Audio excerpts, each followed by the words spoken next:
And with that, I'll hand it over to Joshua.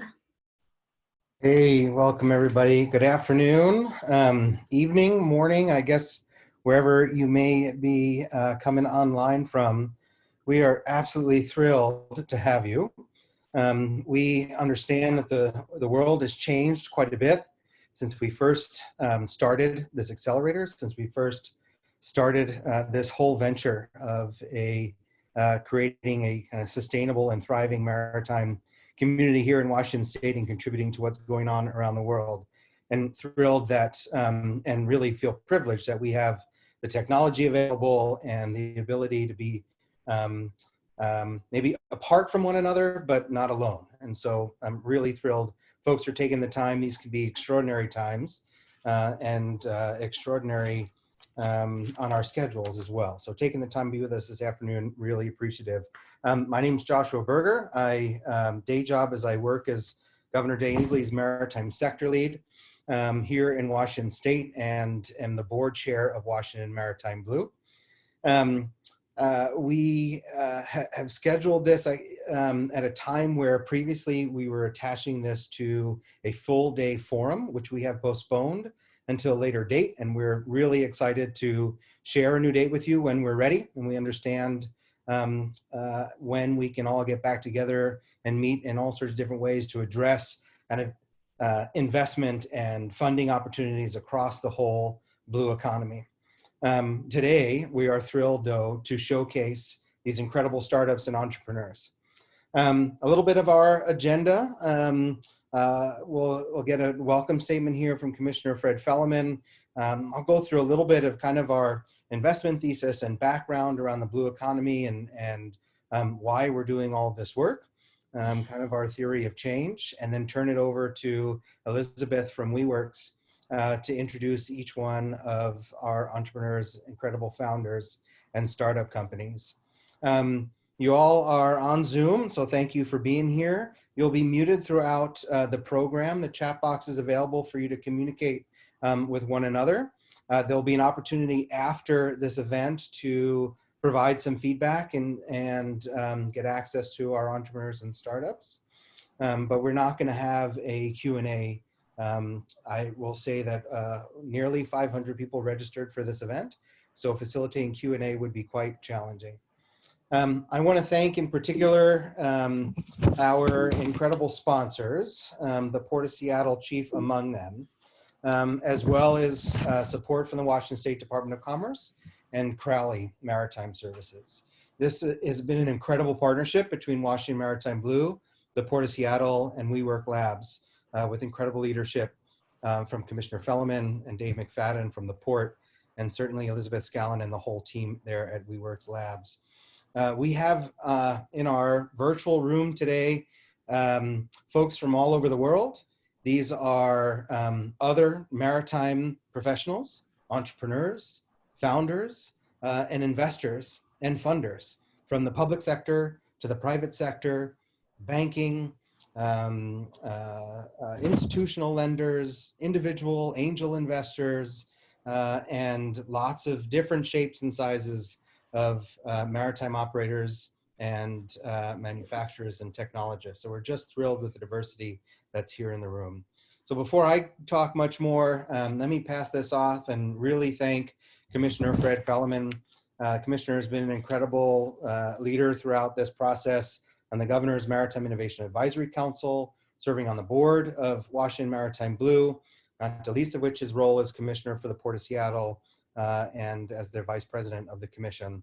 So your bio is extensive. We know you're a fan. We know you're a leader in this work. So thank you, Fred, for helping to really enable this. I'll let you provide some welcome and wise words. Thank you, sir. Thank you very much, Joshua. I hope my audio is okay. You're good. It's all good. And I hope you enjoy my opening photograph here of True Innovation. I'd like to wish you all a happy good afternoon and welcome you to the finale of this first Maritime Blue Innovation Accelerator. And as you heard, I am Port of Seattle Commissioner Fred Felleman. It is really exciting to be here in the Washington's first Maritime Blue Accelerator. It's clearly a bit challenging to be able to express my enthusiasm digitally, especially during these challenging times.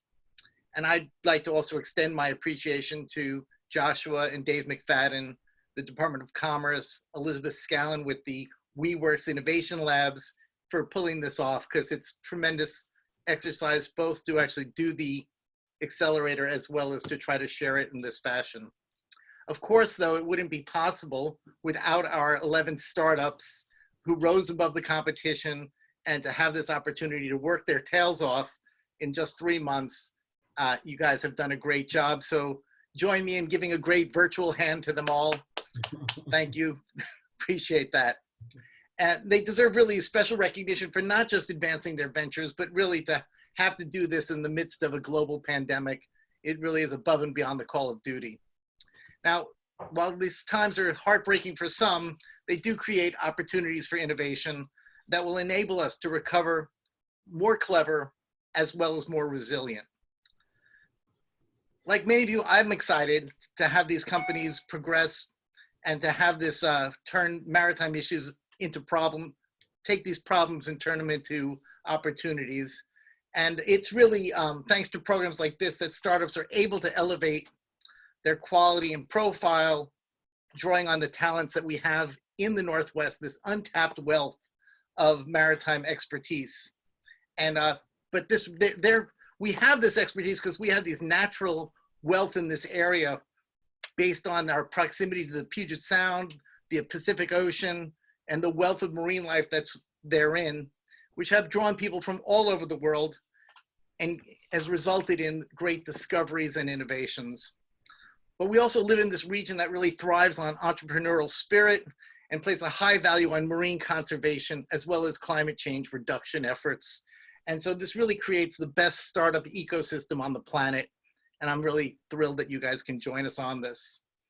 Because our Maritime Innovation Center Accelerator here really brings this natural and intellectual assets together in one place. Now for the Port of Seattle, this finale is fantastic. It's something we've been dreaming of for a long time, but it really is just the beginning. The success of the program provides further incentives for us to continue investing in the Maritime Innovation Center that we're building at Fisherman's Terminal, which will help anchor us to the future world leaders in the advancement of a sustainable blue economy. So in closing, the Port of Seattle is delighted to have the success of our partnership with Maritime Blue and WeWorks to help kickstart this.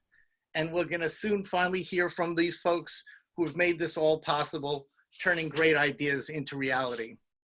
I want to give a special thanks to the Village of Advisors and mentors, like I said, this natural asset that we have in the Great Northwest, who are critical to making this a success. And congratulations again. We salute your hard work and hope you have helped put this, we hope to have put wind in your sails in this process. So without further ado, let me turn this back to Joshua, and I have to go back to a Seaport Alliance virtual meeting as well. Thanks again. Good luck to you all. I'm sorry I won't be able to watch the presentations, but I had a chance to meet you guys beforehand. So here's to happy sailing. Thanks. Thank you, Commissioner. We really appreciate you taking the time and stepping away. I know we all are working more than overtime as we, you know, both from the public sector and the private sector are paying such close attention to both how we respond and recover to this kind of global pandemic and the impacts that it has. And that's not lost, I think, when we're talking about the importance of innovation, investment, and the work we're doing to accelerate that. We often say, you know, basic economic development kind of theory that during challenging times is exactly when we need to be investing, right? When we need to be focusing on innovation, especially when we're talking about sustainability and resilience. So I think it's not lost on us and the timing of this and the time we need to spend to do it. So thank you, Commissioner. Figured that it would be a good idea to provide a little bit of context for those who are maybe joining us for the first time and learning a little bit more about this whole ecosystem that stood up, you know, this particular accelerator and really the cluster, formal and informal, that supports this group of founders and entrepreneurs and startups and many others in lots of different ways. So I'm going to take a few minutes to kind of talk through this a little bit.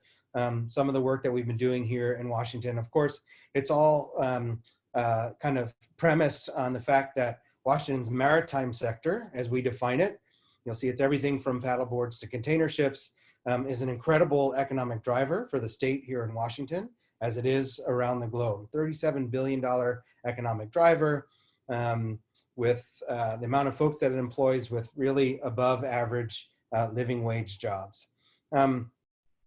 Just in plain context. And then our region, as the commissioner talked about, is really already a leader in environmental performance and best management practices, and everything from sustainable fishing to workforce education, to the sectors around ocean technology and offshore marine energy, not the least of which are major terminals. You know, we're the 4th largest container terminals and gateway in the United States, with 40% of all jobs here in Washington state tied to international trade, so much through those gateways. So already kind of this backdrop in leadership and best practices and performances, and everything from water quality to shipbuilding.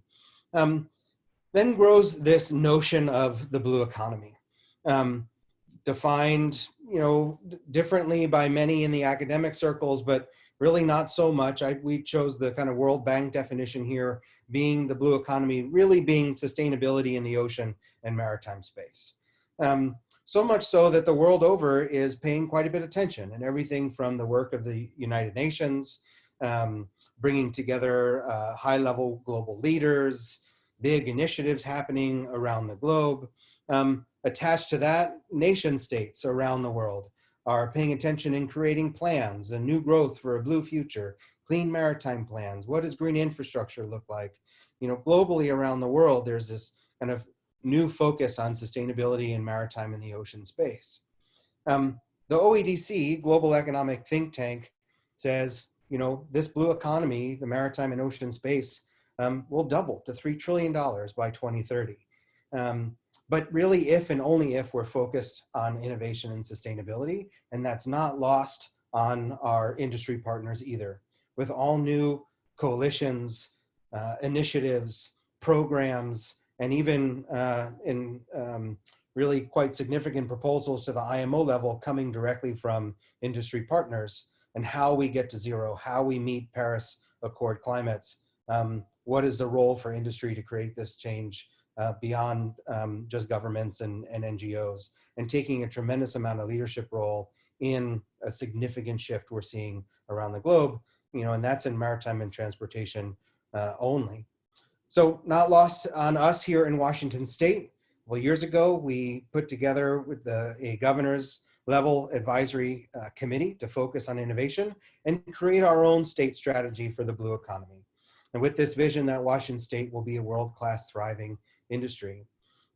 We took about 1.5 years with hundreds of stakeholders at lots of different levels, and really came up with this 5 high-level goals with a focus on decarbonization through a thriving low-carbon maritime industry, a focus on global innovation, which we'll talk about quite a bit, that we have this focus on working waterfronts and growing gateways. We do that with a diverse and equitable 21st century workforce, and that we do it in an organized manner as a world-class cluster that is well organized. The plan itself is quite detailed. You're really utilizing the various different assets that we have across the state, certainly within our own maritime and ocean community, but also outwardly with the ICT, information, communication technology sectors, advanced materials manufacturing through our aerospace sector, the ocean work, really utilizing all of those assets in an organized fashion to realize that vision. Now, a plan is just a plan. We recognize that, and having done lots of stakeholder plans, they're only worth as much as we are able to implement them. We really went around the globe and looked at where leadership in the blue economy was, where are demonstration projects coming out of, and we found that so many of them were doing this work focused on and through these formal, what we call innovation clusters, maritime clusters, blue clusters, ocean clusters, really a formal and organized way to bring together multiple stakeholders that both compete and collaborate to get the work done of these types of strategies and plans. And so we went ahead and formed Washington Maritime Blue as an independent cluster organization that's focused on implementing the state strategy through a thriving maritime economy, healthy and ocean marine environment, equitable and resilient communities. And now we're about 16 months old, almost 90 members from industry, research communities, organizational partners, and our public partners. Really incredible commitment. The membership of this organization makes up everything from, you know, some of our largest international maritime technology companies to one-person engineering shops, to the incredible startups and entrepreneurs that we're going to meet here in just a little while. All committed to this work, working together towards these ends and creating demonstration projects and meeting these goals and strategies.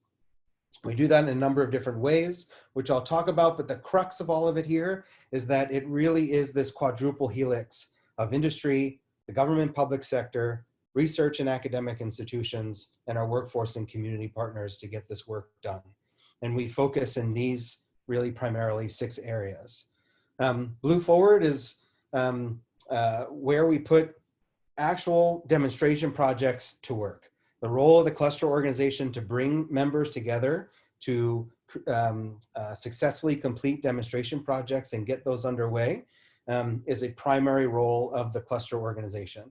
Some examples of that include supporting electrification of the Washington State ferries, the port's decarbonization strategy, but also real hard projects, supporting the Puget Sound pilots and their decision-making metrics to look towards zero-emission pilot boats, working with other partners to develop and put in place a zero-emission foil and fast ferry, and identifying everything from supporting the design process to identifying regulatory and permitting needs to getting that vessel constructed and underway with the partners of the organization. The latest one that we are drafting and getting underway is putting together a system in Tacoma that will create a zero carbon hydrogen fueling system that will support cold ironing and other maritime and drayage truck needs in Tacoma. So significant actual demonstration projects that the cluster organization plays in order to help project manage and bring both partners, collaborators, and even competitors to the table together. Another function of the organization is to do knowledge sharing events. Everything from the role of our tech industry in maritime decarbonization to bringing in federal partners and research institutions together to work directly with our industry to understand exactly what the needs, our R&D needs are to decarbonize maritime transportation. Great success there. Our workforce focus is primarily on how we create these diverse pipelines, career-connected pipelines, with a focus towards youth of color and young women and girls, and how we create a 21st century workforce that is focused on the technology of the future and the equity that we need in our communities and for the workforce of the future of maritime. The program primarily we have developed or took over from a group that have developed is the Youth Maritime Collaborative, a partnership between service providers, institutions, and employers.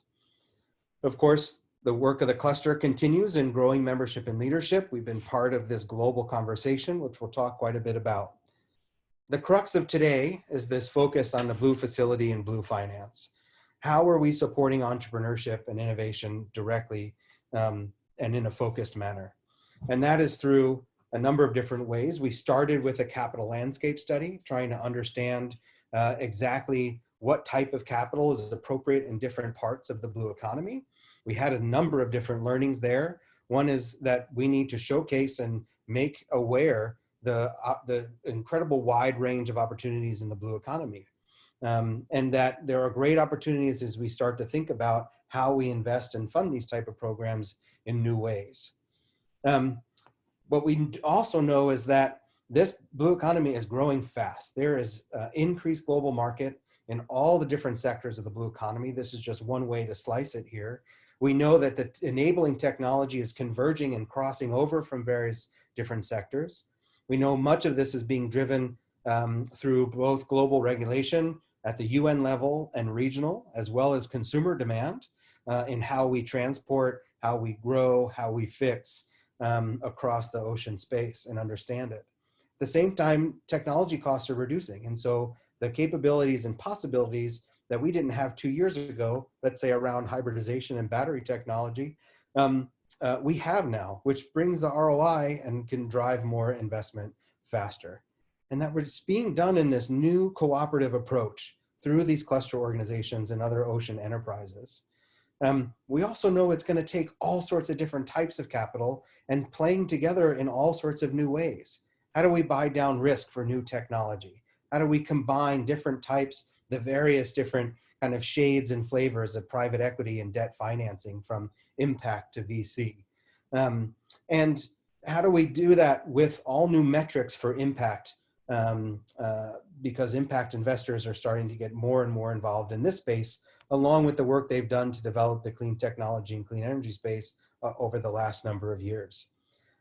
And the last thing to say really is that this is part of a global enterprise. We are partnering and talking with, sharing resources, investors, startups across the whole globe. We talk with these folks and have traveled around the globe and are now traveling around the globe with you here in Zoom and all these other different platforms. And so, we're part of this great network in which we are all collaborating and competing to grow this entire new space. And that it's backed by these international movements from the UN, the OECD, Global Maritime Forum, World Ocean Council, backing and supporting and helping lift the hulls of all these ships. What that leads to is our accelerator. This incredible group that we took the time to find us, to go out and seek and bring together this incredible diversity of founders and startup companies. It's very intentionally, you'll find various different stages of growth, looking for different types and different flavors of capital in order to make their ventures keep going. So we're grateful for them to be here. We have the incredible group of mentors that have been working with them for the last several months. And like I said, the diversity of the folks on the phone is going to meet the diversity of the folks that are here to present to you today. So again, grateful and thankful for all of the incredible work the mentors have put together, and in particular, our great partner, Elizabeth Scallon at WeWork Labs, that have been working with these folks for the last 4 months. So Elizabeth, I'll turn it over to you. Thank you so much, Joshua. Really appreciate it. I am now going to share my screen. Interesting.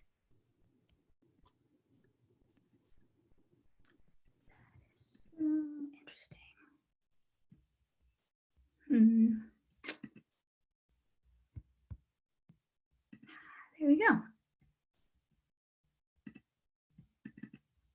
Okay. I hope that everyone can see my screen. And so I will present right now. So again, just wanted to say thank you so much to Joshua and Fred. And thank you to everyone for tuning in today. This is an unprecedented time that we're all coming together virtually, when our real intent was to be in person celebrating. So thank you again for tuning in. COVID-19 has had impact across our world.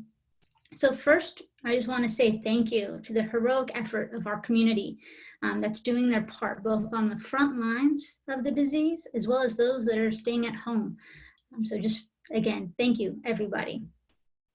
As we try to understand this new life in this new normal, what we always find is that humanity perseveres and continues on. For me, I turn to our entrepreneurs to give me hope and inspiration, for their resilience and hyper-focus on impact is commendable. It realigns me to seeing the world in which our future is unwritten. And so we can choose it to be our future, to be one of sustainability, where we can protect our ocean and our mariners, where we can remove waste and harmful chemicals. We can create equity in the maritime industry. We have this choice. And our startups that you'll hear from in this cohort they are leading that charge, leading that future. So as you heard from Port Commissioner Fred Fellman and Maritime Blue Executive Director Joshua Berger, innovation across Washington maritime sector is critical for our region. And for this very reason, we have come together, Washington Maritime Blue, the Port of Seattle, and WeWorks Labs, we've joined forces to design a program dedicated to supporting startups passionate about finding innovative solutions that benefit the maritime economy. And we have our core team here, where again, it's with Fred Fellman as Port Commissioner, but also with Dave McFadden as Managing Director of Economic Development for the Port of Seattle. Joshua Berger, as we've heard from, as well as on my team, Jonathan Blanco as well, helping in the day-to-day operations of this program. And we also have key mentors that we were mentioning before, both that have been founders themselves, as well as investors who invest actively in the startup ecosystem, as well as maritime experts that are in the industry, living and understanding the needs that Joshua was talking about earlier. So our accelerator is a 4-month journey. The cohort was guided through learning sessions. As you can see here, some of the topics were covered. Some of our startups were in the growth stage. So some of these were just a refresher. Others were at the very beginning. And as we heard at our pre-launch event, where we had a startup, file their incorporation papers earlier that day, some of these concepts were brand new. But along the way, we had our experts helping them and cultivating them through the program, both in a workshop setting as well as one-on-one. When we started our program, we were all in person, engaging. You heard also from Joshua about the wonderful Maritime, the Youth Maritime Collaborative, where that's them here in the middle, coming by and visiting our cohort. We really believe in the connection of not just our cohort to our mentors, but our cohort to be also the mentors to the future generations and engaging and inspiring the future generations into the maritime industry. But we also had our great mentors giving roundtables and discussions. We also had one of our founders being able to provide a presentation from her journey to Antarctica. And so open that up to everyone to sort of be there with her. And again, thank you so much, Dr. Ann, for that. But due to the pandemic, we had to move all of our programming all online. And so again, our community adapted and evolved with the necessity. And so here we have Minda and Yoko, 2 of our investors and residents from WeWork Labs, sharing notes and best practices on how to engage the investor community. But always, again, that resilience of our entrepreneurs leading the way and sharing their stories with us are just so inspiring. And so without further ado, we know that you want to hear from our inspiring founders as just much as we do. Unfortunately, due to the pandemic, 2 of our startups will not be presenting today. So we will hear from 9 out of the 11. And so now with that, I will turn it over to Discovery Health, Dr. Ann and Erin Cabin. Thank you, Elizabeth. I'd kind of rather give the Antarctica talk again today, but I guess I won't. I'll do this instead. So good afternoon. I am Dr. Ann Jarris, here with my Chief Operating Officer, Erin Cabin. We are Discovery Health MD, based here in Seattle with our team of 23 maritime specialized physicians and operations staff.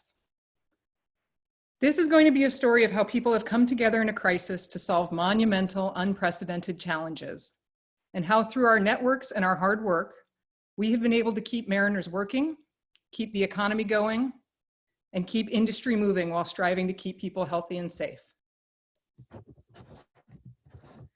Imagine you're a captain in the middle of the ocean and your chief engineer comes to you with crushing chest pain and trouble breathing.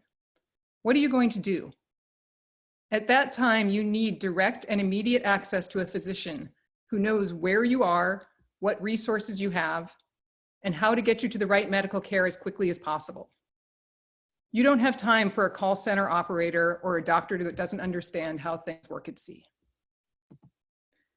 Discovery Health MD is the company that you want on the other end of that phone call.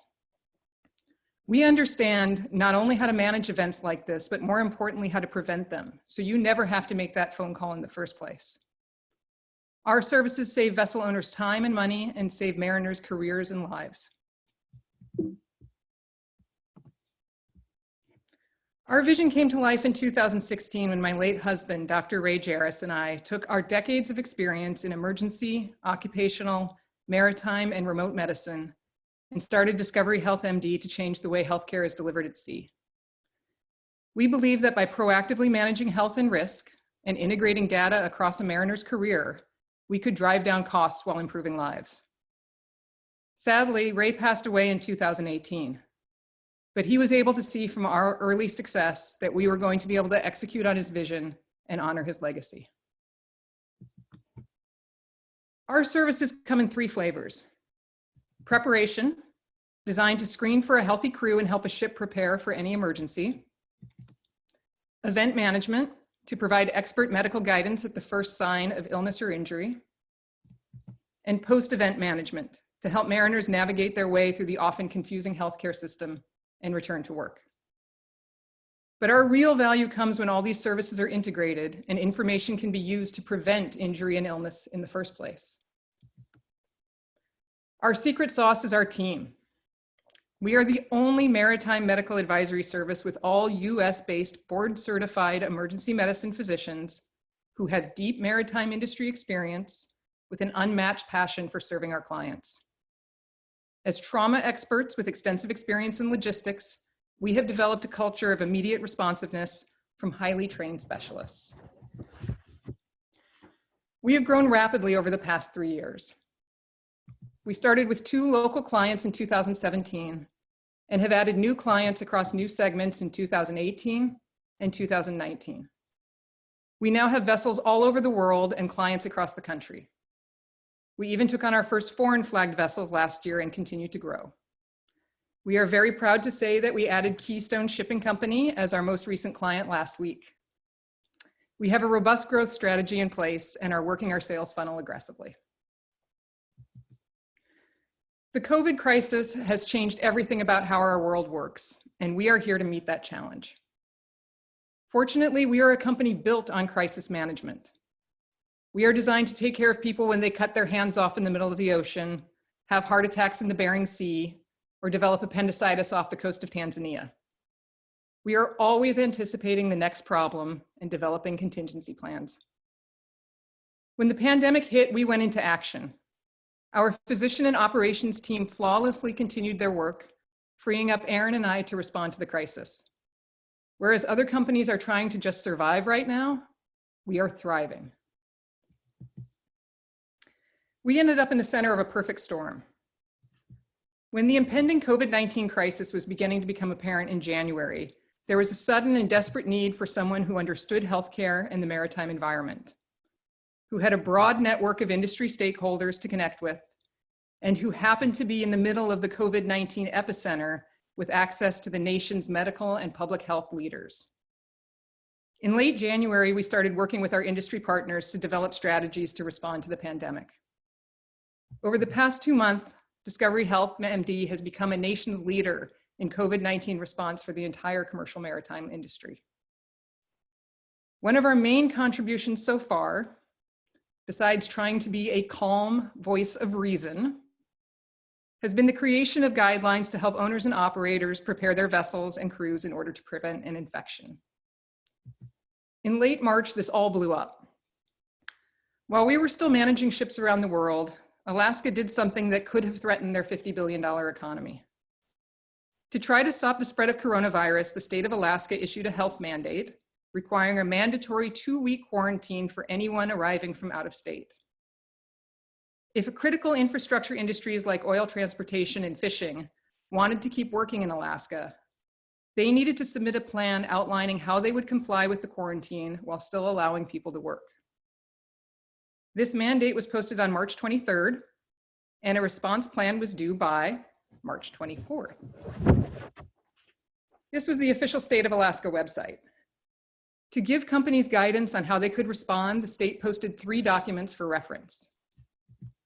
One is from a long-established, highly respected occupational health company that is the main provider to the Alaskan oil industry.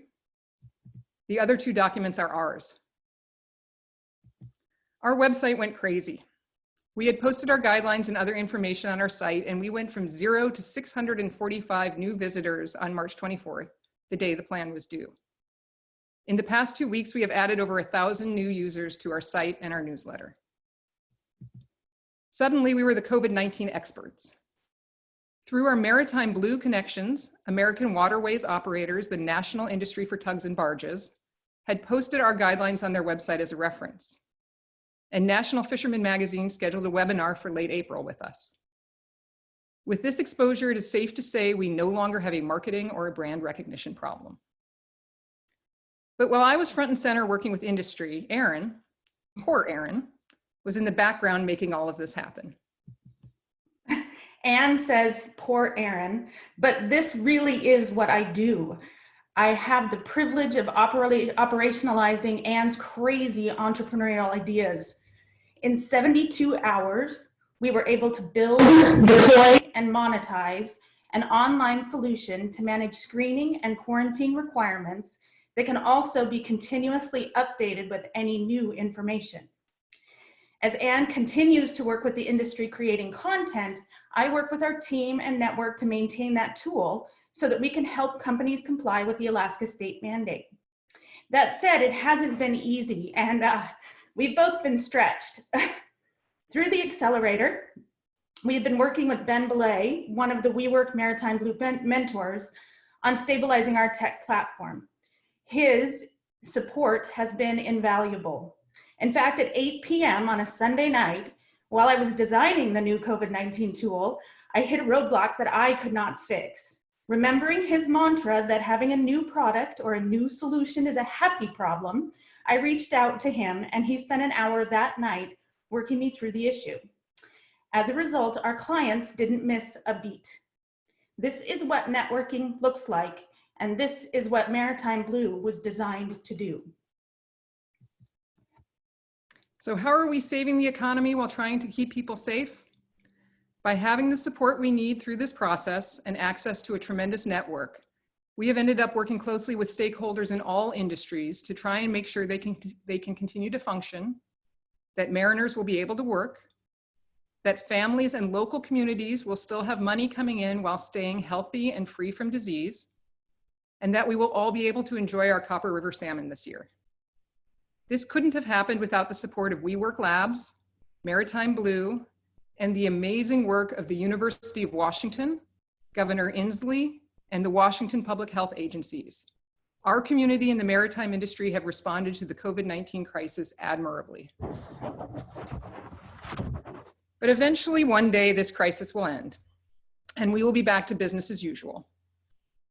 As a company, we still need to continue to build our customer base and are actively looking for new clients. We are joining industry associations and need to continue to build our network and become better known. But most importantly, we have only executed on a small portion of our original vision. Our goal is to truly change how healthcare is delivered at sea, to take advantage of new technologies and diagnostics, new methods of delivering medical care remotely.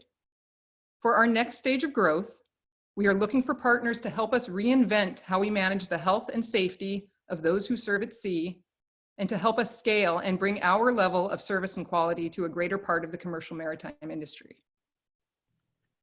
Thank you very much for joining us today, and please stay safe out there. Thank you so much, Anne and Aaron. We really appreciate hearing from you guys. Next up, we'll have Ian Dormal from EcoSpheres. Hey, Ian.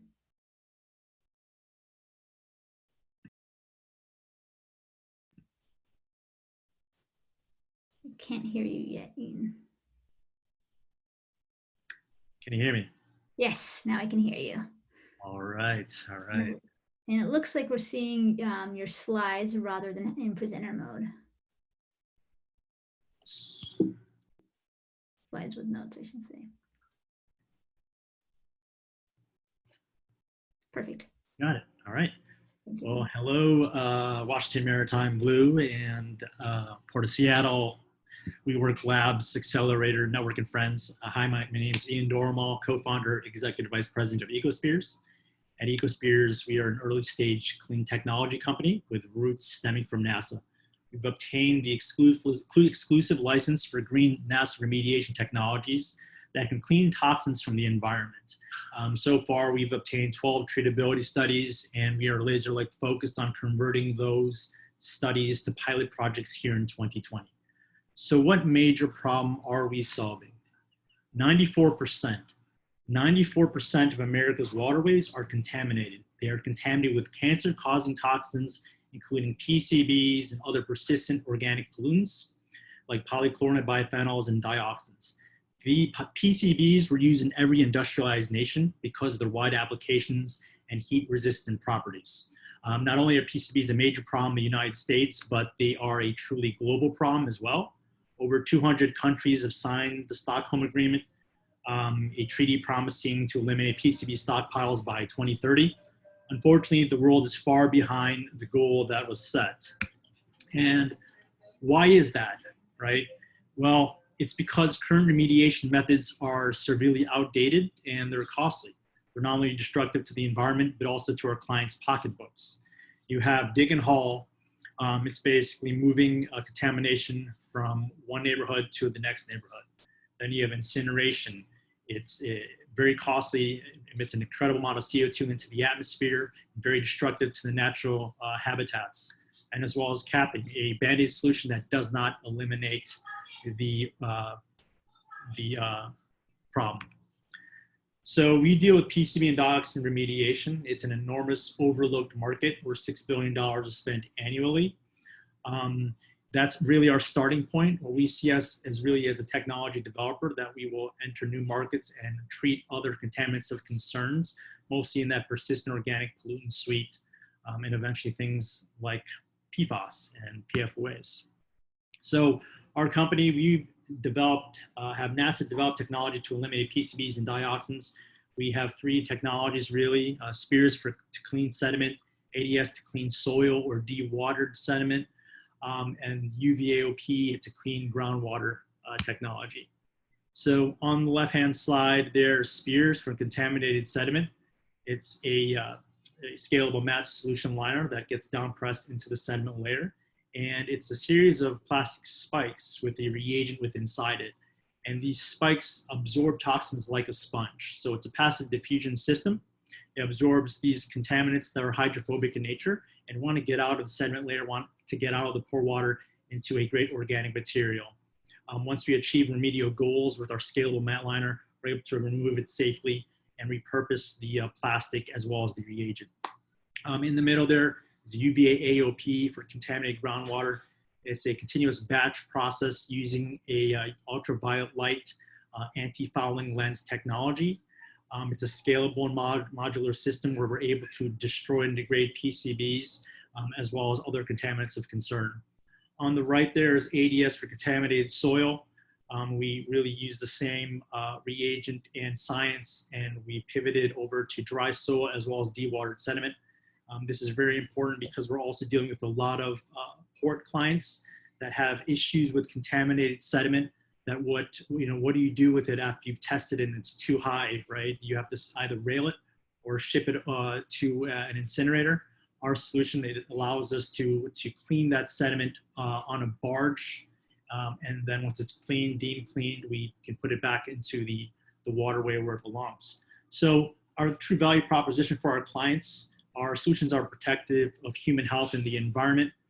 Not only that, but they reduce emissions up to 90% as compared to traditional dig and haul methods and incineration.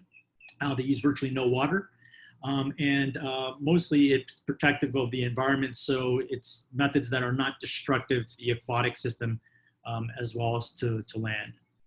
So here I'll show two case studies here, two studies for our ADS technology for contaminated soil. The first study there was actually a Region 10 site actually in Washington State, where we cleaned dioxins from a sensitive area, where we were able to extract 98% plus of those dioxins into our reagent that we then processed for destruction via green chemical dehalogenation. We were able to meet remedial goals with that one. Another site there was a Region 4 Superfund site, where we extracted, again, 98% plus of the dioxin from contaminated soil in order to hit remedial goals. Here's a case study using our UV AOP technology. Again, ultraviolet advanced oxidation peroxide system. We were able to destroy, degrade 97% greater of PCBs in that groundwater. This is from a Region 10 site, again, from Washington State, in your guys' hometown, in your backyard here. Really cleaning that groundwater from a river, really low levels, in order to, so it does not infect fish and bioaccumulate up the food chain.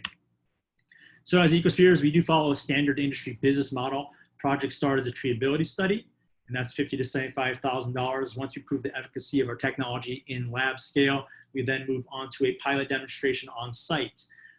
And from there, once we've done that project on site, we go to a full-scale deployment, which projects can range very large, incredible gross margins on that project, and usually budget life cycles that span years.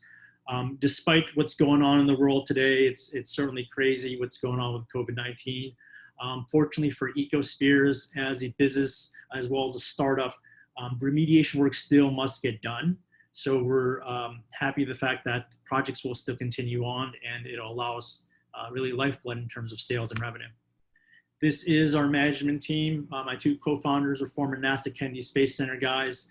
They left the corridors of NASA to join me and our management team in creating Ecospheres.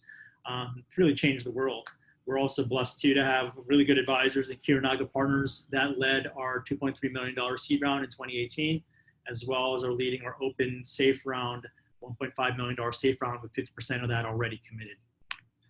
So we do expect 2020 to be a breakout year, not only for Ecospheres, but all these great companies that continue to do good work and create solutions that can really change our future for the better. We have some key milestones there that we've already obtained EPA technology regulatory approval. We've done that in record timing. We've also secured 2 partnership joint ventures to already take on some projects out in Asia, as well as a joint venture here for the States. And really for us, it's being laser-like focused on pilot projects that can then turn to full-scale projects. Our mission, again, Ecospheres, we are here to usher in the carbonless future of environmental cleanup. We know we can't do it alone. We need partners like Washington Maritime, as well as Port of Seattle, partners such as that can give us access to projects so we can deploy our scalable and modular remediation solutions and prove that out, really. And it's about network, and we want to expand our portfolio of networks and site implementers, as well as administration. So again, we're Ecospheres, where you build innovation that cleans the world. Thank you so much for your time. Again, my name's Ian. If you have any other questions, ian@ecospheres.com. Thank you. Thank you so much, Ian. Really appreciate it. Next up, we have eOcean's Christine Ward-Page.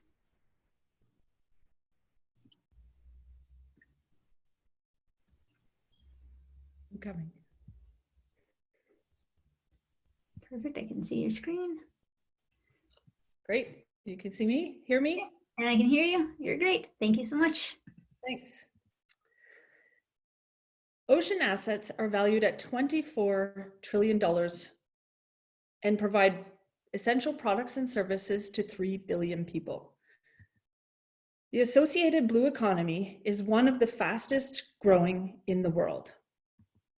Plastic pollution, climate change, illegal fishing, and many other issues threaten the foundation of this important economic sector. On the other hand, there is ample opportunity to celebrate. Billions have been spent on conservation. Species have come back from the brink of extinction. Fisheries have improved, Tourism has value. Protected areas have grown. Everything we know about the world's oceans and its influence on society depends on the important discoveries made by marine scientists. The problem is that science is manual, siloed, and slow, lagging years to decades behind business, society, and ocean change.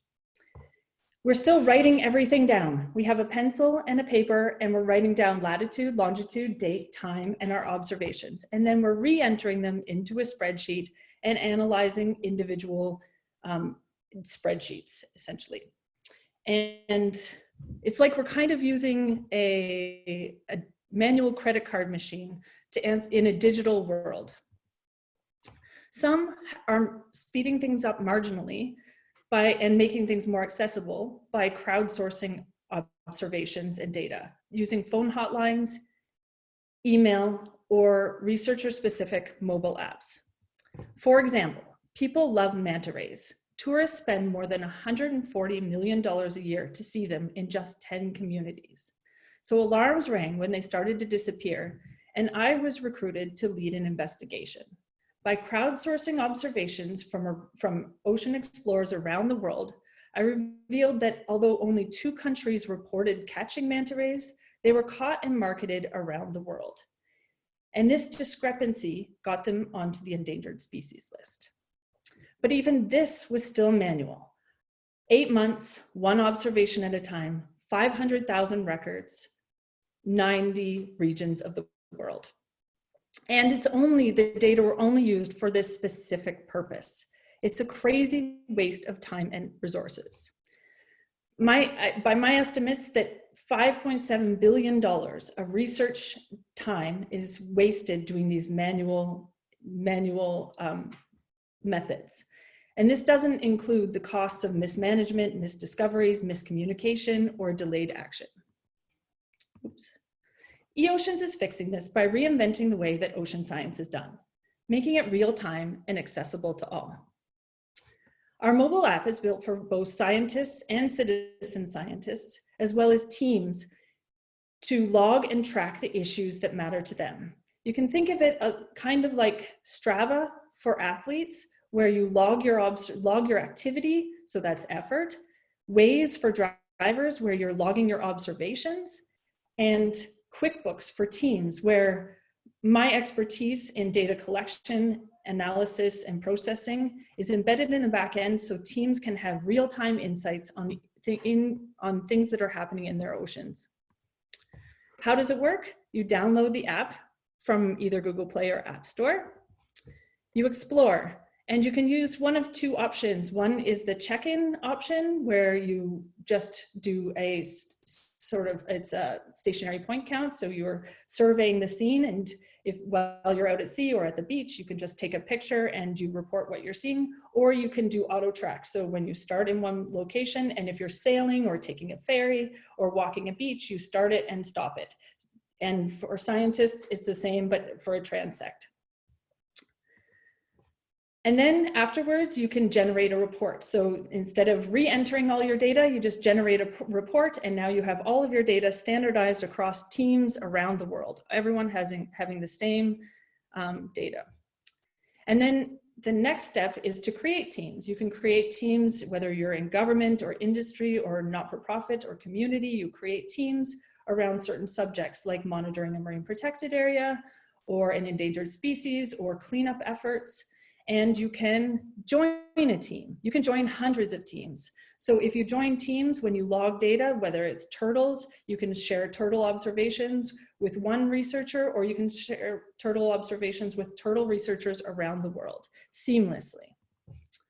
And this naturally follows the network effect, where you have 10 million ocean explorers with smartphones logging their activities and their observations for local purposes. And these scale up into regional, national, and international research questions.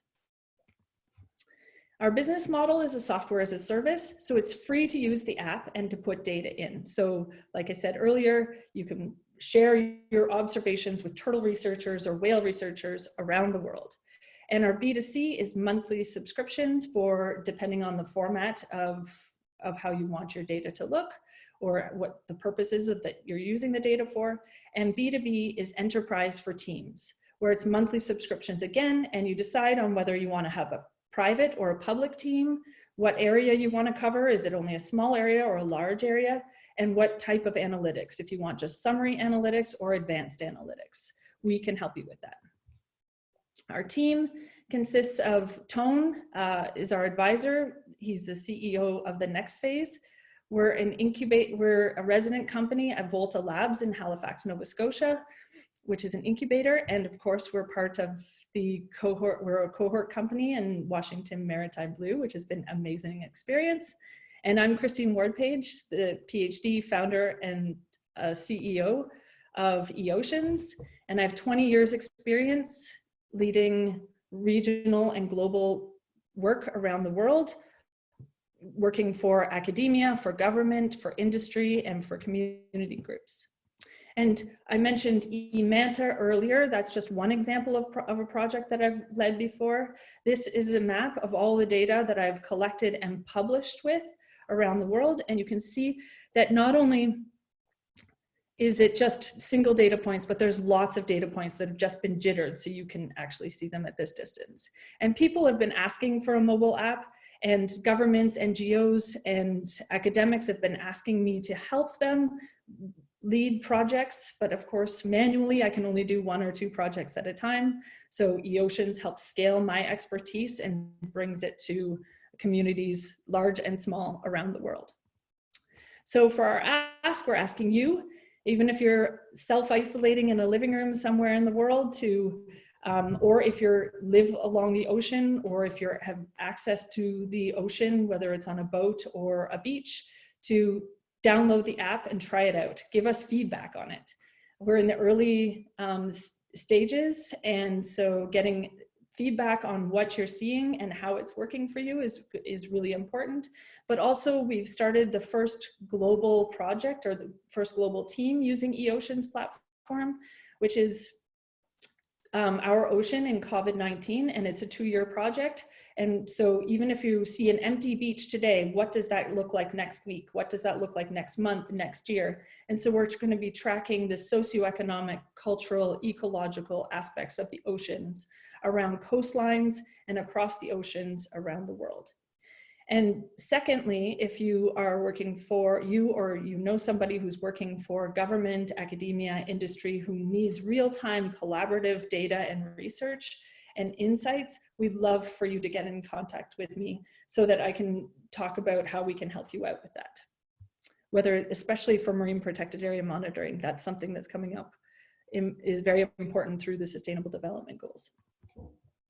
So we're on a mission to put 10 million ocean sensors in the ocean, that's you, covering coastlines and the oceans across all societies, cultures, businesses, and activities, to gather 1 billion observations per day and to generate 1 million analytics per month, so that communities can finally collaborate for the data and knowledge that they need to make decisions and be resilient to ocean change, and to make actions that keep pace with business, society, and ocean change.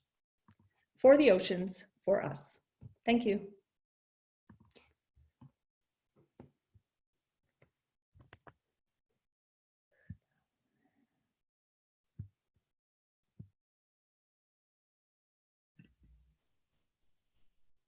Next up, we have Equal and Baritola. And thank you again, Christine.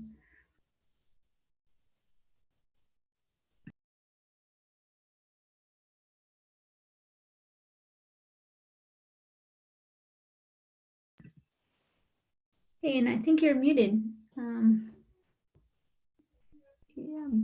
Yeah, Body, can you speak at all? Can you hear me? Now we can. Okay. Wonderful. We can see your screen.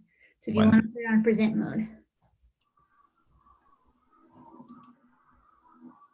All right, good. Yes, thank you. Hi, my name is Bati Tola, co-founder and CEO of Equal.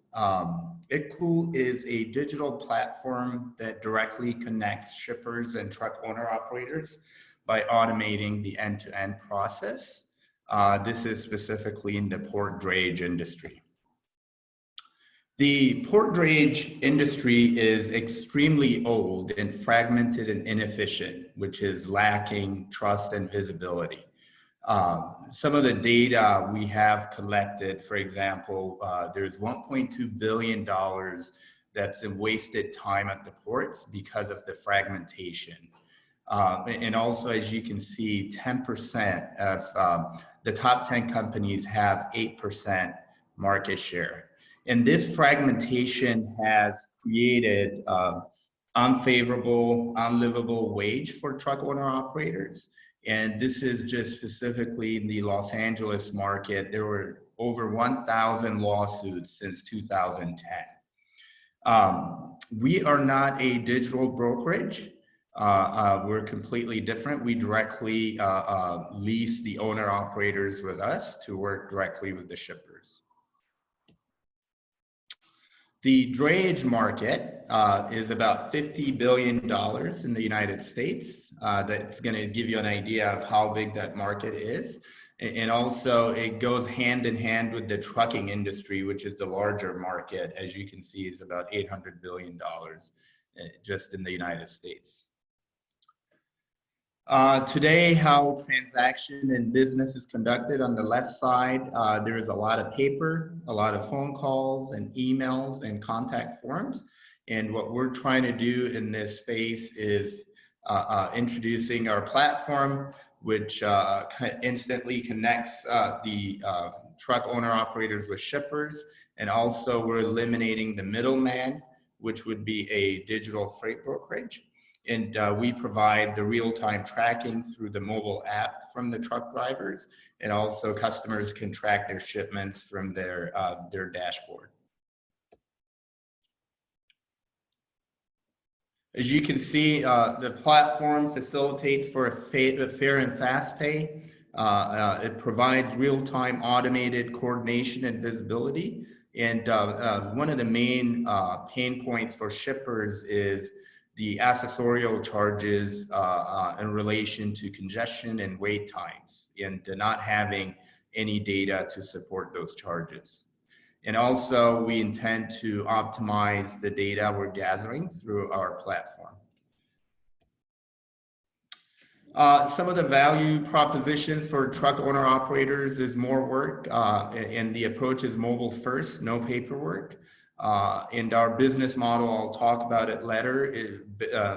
It actually facilitates better pay, and some other benefits are around insurance, how we can have a pool of drivers and lower their insurance burden, and also the payment types, which is a weekly payment to our truck drivers.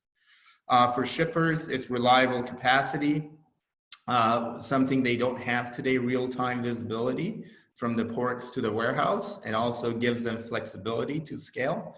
And the automation all the way through the proof of delivery really minimizes a lot of their resources from handling these transactions.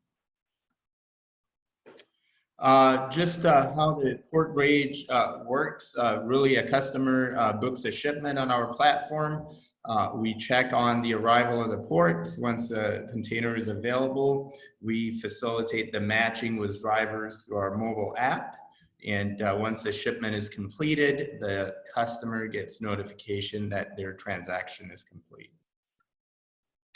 The technology on the left side, as you can see, this is the shipper's dashboard. They can see in different categories where they could see how many containers they have in requested, available, what's in transit. So they have complete visibility in real time. And also on the right side, you'll see how the truck owner operators see the available work, they can accept it, and they can start providing visibility for customers when it's in transit. A little bit more detail, how a customer would create a shipment, and how in real time they get a code. And once that's available, the driver accepts the available work, and they can see the pricing. And then when they're heading to the port, they can start the transaction, which is visible to the customers. And we complete the entire process actually by automating the proof of delivery within the app. So we're eliminating paperwork here.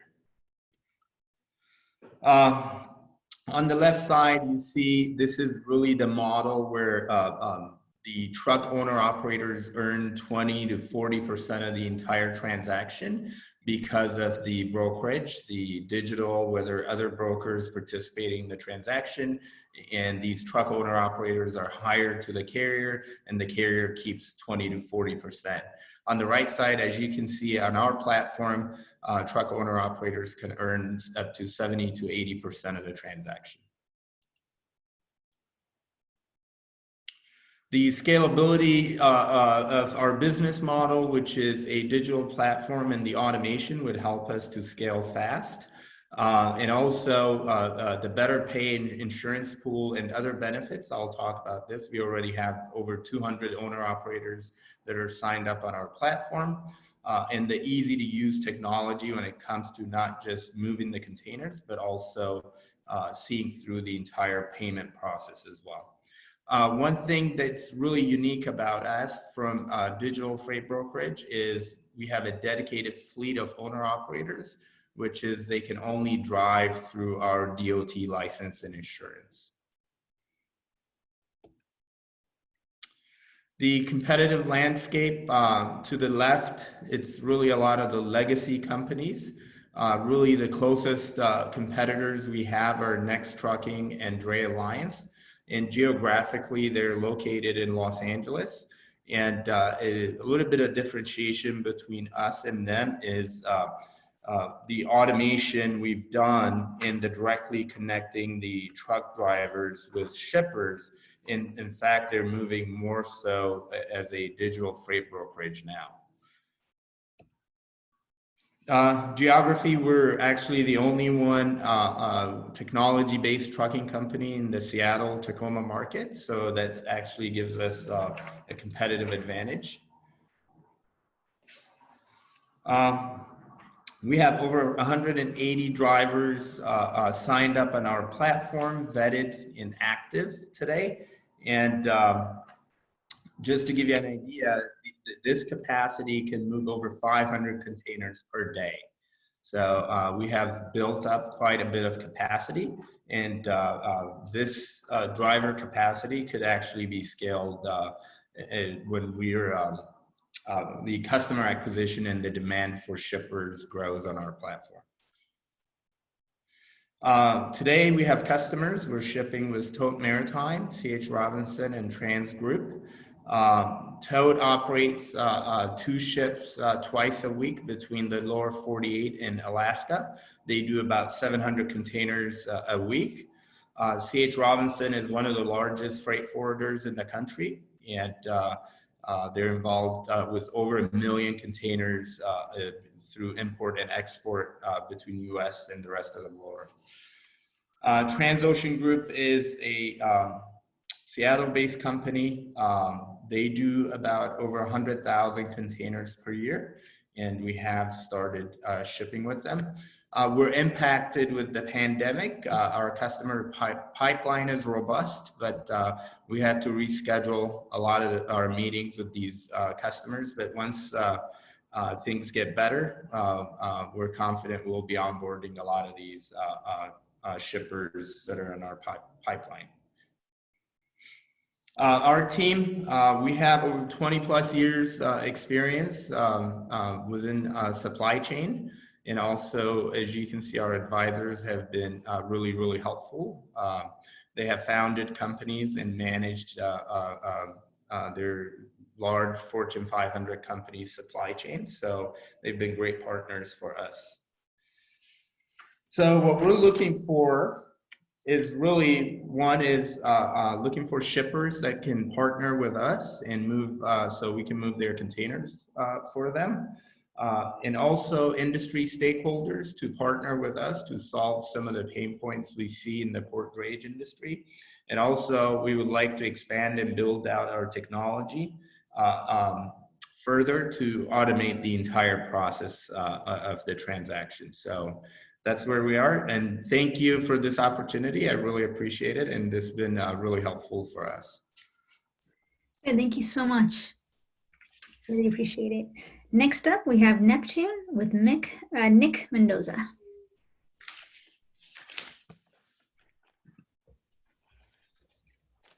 Perfect. I see your screen, Nick. And do you want to speak real quick so I can hear you?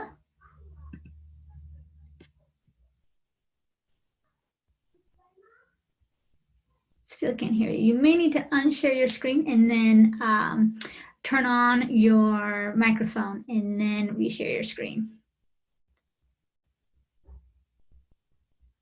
Can you hear me now? Yep. Okay. Share your screen again. All right. Perfect. You can see it. Like we're good to go. Okay, good afternoon, everybody. My name is Nick Mendoza, and I am founder and CEO of Neptune Fish Jerky.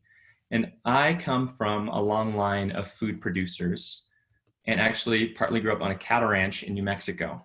So you can imagine the look on my grandmother's face when I told her that I was selling my cattle to start a company making fish jerky. That's the look. But there's actually more to this story. My career was in marine science and sustainable aquaculture research, which allowed me to work in 8 countries and to sail with Stanford on 3 trans-Pacific research expeditions, including appearing on Shark Week. What I learned and what I feel deeply passionate about through that work is that the key to sustainably feeding the planet for the next 100, 200, 300 years is going to come from the seas, and it has to. Already, seafood is the #1 most internationally traded food commodity, and each year, only 450 million pounds of seafood a year in the United States alone goes to waste. What's worse, over 90% is imported, and almost none of it can be traced back to a sustainable source that it came from. This creates a problem for the consumer. As the fish guy in my family and friend group, I can't tell you how many calls I've gotten from the grocery store. Hey, Nick, what's a barramundi? I'm standing in front of the counter. Is it from a safe source? Is it sustainable? I'm going to call you when I get home to ask how to cook it. So essentially what we have is $140 billion category of the food industry with a user experience problem. Meanwhile, in the snack food category, consumers are hungry for something that is both healthier for them and better for the environment. So how about that fish jerky, Grandma? At One for Neptune, we've created a healthy, sustainable fish jerky with 1.5 times the protein and 30 to 100 times the omega-3s of beef. It's gluten-free, non-GMO, nitrate-free, all those things that consumers are looking for. And importantly to me, every packet is traceable back to the small-scale fish, fishery, and fishermen that it was caught. We source undervalued and underutilized US West Coast rockfish, putting them to their highest purpose. And our newest line we're about to launch comes from the #1 rated MSC certified fishery on the planet in a partnership with American Seafoods based right out of Seattle. The fishery is the most abundant fishery on the planet with a carbon footprint a fraction that of beef and half that of tofu. But, even though the nutrition of the product speaks for itself, as well as the sustainability that we're so passionately committed to, at the end of the day, what the consumer really cares about is taste. And in an ideal world, I'd be able to share the product with you here. Unfortunately, you can't do that virtually. But ultimately, taste is what most consumers report as the #1 purchasing driver in their decision-making, which is why when we took our product from my home kitchen in Santa Fe to one of the nation's top food labs in Portland, Oregon, and then ultimately our large-scale co-packing manufacturer south of Seattle, we did so conducting 3,000 taste tests along the way, even driving 21 straight hours through walls of flames in Oregon and California to get our first shipment of 18,000 packets to market. Our efforts luckily paid off. Our Kickstarter became the #1 food project on Earth, doubling its goal in under 2 days.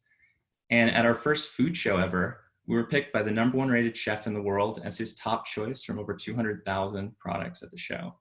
I'm really proud. Online, we have a 97% 5-star rating with our customers. And each of our different flavors have won awards in their own right for taste, texture, and the innovation and sustainability of what we're doing. We couldn't have gotten here in the last year without a great team. Beyond me, we have my co-founder and best friend from Stanford, Garrett, who's a legal and contract expert and master of organization. And a new hire in January, our director of sales, Jesse, who fills a gap in CPG merchandising experience for our team, having worked 10 years in the industry, including with the largest jerky company to exit in recent years. And beyond that, our sales, merchandising, and logistics team that help us, together move this ship forward. Together, we identified a primary market of people feeling this pain point in hoping and trying to eat more seafood, if only it were more convenient and more easier to do so, overlapping with consumers of jerky and those seeking health and environmentally conscious snacking decisions. But ultimately, our consumer isn't just an overlap on a Venn diagram. They're people like Will, who never leaves a trip into the backcountry without filling his pack with some fish jerky, and fitness gurus like Dasha, who can't stop telling her friends about this healthy, clean source of protein that is committed to the sustainability of what we do and fuels her workouts.